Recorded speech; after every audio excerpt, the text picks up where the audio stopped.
कर्म का अदृश्य तराजू। नमस्कार। आज हम इसी गहरे विचार पर बात करेंगे। एक ऐसा कॉन्सेप्ट जो हम सबके जीवन से कहीं ना कहीं जुड़ा हुआ है। ये बताता है कि हमारे काम, चाहे वो कितने भी छोटे क्यों ना लगें, उनका असर बहुत बड़ा हो सकता है। तो चलिए इस दिलचस्प सोच में थोड़ा और उतरते हैं। कभी कभी ऐसा लगता है ना कि इंसान अच्छे काम करता जाता है, लेकिन उसका कोई नतीजा ही नहीं निकलता, जैसे सारी मेहनत, सारी अच्छाई सब बेकार जा रही हो। ये एक बहुत ही आम एहसास है, और आज हम इसी सवाल की जड़ तक पहुंचने की कोशिश करेंगे। और इस सफर में हमारा गाइड होगा ये एक सिद्धांत: ब्रह्मांड का तराजू धीमा जरूर है पर अंधा नहीं। मतलब हर एक एक्शन, कितना भी छोटा क्यों ना हो, उसे देखा जा रहा है, उसका हिसाब रखा जा रहा है।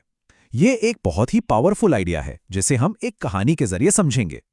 तो हमारी ये खोज शुरू होती है एक बड़े जरूरी सवाल से। एक ऐसा सवाल जो शायद हम सब ने कभी ना कभी खुद से जरूर पूछा है। सोचिए जरा, हम सब अपनी रोज की जिंदगी में कितने ही छोटे मोटे अच्छे काम करते हैं, है ना? किसी अनजान के लिए दरवाजा पकड़ लिया, किसी सहकर्मी की थोड़ी मदद कर दी, या बस किसी को देखकर मुस्कुरा दिए। और अक्सर होता यह है कि इन कामों पर किसी का ध्यान ही नहीं जाता, ना कोई थैंक यू, ना कोई तारीफ। और बस यहीं पर अदृश्य तराजू का कॉन्सेप्ट सामने आता है। ये एक बहुत ही खूबसूरत मेटाफर है इस सोच के लिए कि हमारे काम कितने भी मामूली क्यों ना लगें, उन्हें तौला जा रहा है, उन्हें मापा जा रहा है, भले ही हमें वो तराजू फौरन नजर ना आए। और ये सोच हमें एक तरह से तसल्ली देती है कि कोई भी काम कितना भी छोटा क्यों न लगे, वो कभी बेकार नहीं जाता। हर अच्छा काम उस अदृश्य तराजू के पलड़े पर अपना वजन डालता है। तो चलिए इस आइडिया को एक कहानी से समझते हैं।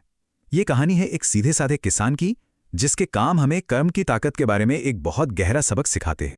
एक साधु थे जो रोज एक किसान को देखा करते थे।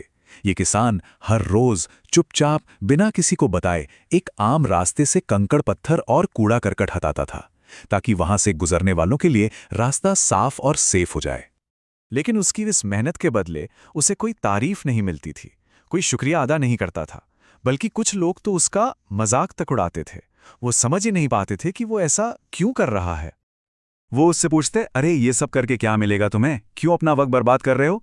ये शक की वही आवाज है जो हम सबको कभी कभी सुनाई देती है जब हमारे अच्छे कामों पर किसी की नजर नहीं पड़ती।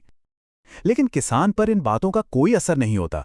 वो बस मुस्कुराकर जवाब देता, मैं जिसके लिए ये कर रहा हूं वो मुझे देख रहा है। उसका यकीन किसी की तारीफ पर नहीं, बल्कि अपने अंदर के गहरे विश्वास पर टिका था। फिर एक दिन कुछ ऐसा हुआ जिसकी किसी ने उम्मीद नहीं की थी। उसी किसान का छोटा सा बच्चा खेलते खेलते पास की नदी में जा गिरा, और किसान उस वक्त वहां मौजूद नहीं था, और आसपास मदद के लिए भी कोई नहीं था। लेकिन तभी अचानक जैसे कहीं से एक अनजान मुसाफिर वहां पहुंचा। उसने एक पल भी नहीं सोचा, सीधा पानी में छलांग लगाई और बच्चे को सुरक्षित बाहर निकाल लिया। सब कुछ इतनी तेजी से हुआ कि ये किसी चमत्कार से कम नहीं था। तो इस चमत्कारी बचाव का आखिर मतलब क्या था? अब कहानी उस मोड़ पर आती है जहां हम कर्म के फल के बारे में जानेंगे। वो साधु जो ये सब देख रहे थे, किसान के पास गए और बोले, उस बच्चे को बचाने वाला कोई और नहीं, बल्कि वो अच्छे कर्म थे जो हर रोज उस रास्ते पर बोए जा रहे थे। और देखिए, कहानी का असली सार यही है। अच्छे कर्म कभी खोते नहीं हैं, वो बस सही वक्त का इंतजार करते हैं, और फिर किसी ना किसी अनजाने तरीके से लौटकर वापस जरूर आते हैं। यही कर्म का सिद्धांत है। और ये बात हमें इस कहानी के सबसे अहम सबक पर ले आती है कि ये सब काम कैसे करता है, एक एक करके। बिल्कुल वैसे ही जैसे पानी की एक एक बूंद से घड़ा भर जाता है, ठीक उसी तरह हमारे छोटे छोटे अच्छे काम भी वक्त के साथ जमा होते रहते हैं। दया का हर छोटा सा काम कितना भी मामूली क्यों न लगे, उस अदृश्य तराजू पर अपना वजन बढ़ाता जाता है। तो इसलिए अपने छोटे से छोटे अच्छे काम को भी कभी कम नहीं समझना चाहिए। जैसा कि ये कहानी हमें सिखाती है, ब्रह्मांड उन सबको गिन रहा है, एक एक करके। और जब सही वक्त आता है तो उन सारे कामों का जमा किया हुआ वजन किसी बहुत ही खूबसूरत और अनसोचे तरीके से वापस लौटता है।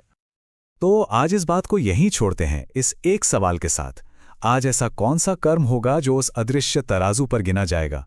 इस पर सोचिएगा जरूर, और याद रखिएगा, हर अच्छा काम मायने रखता है।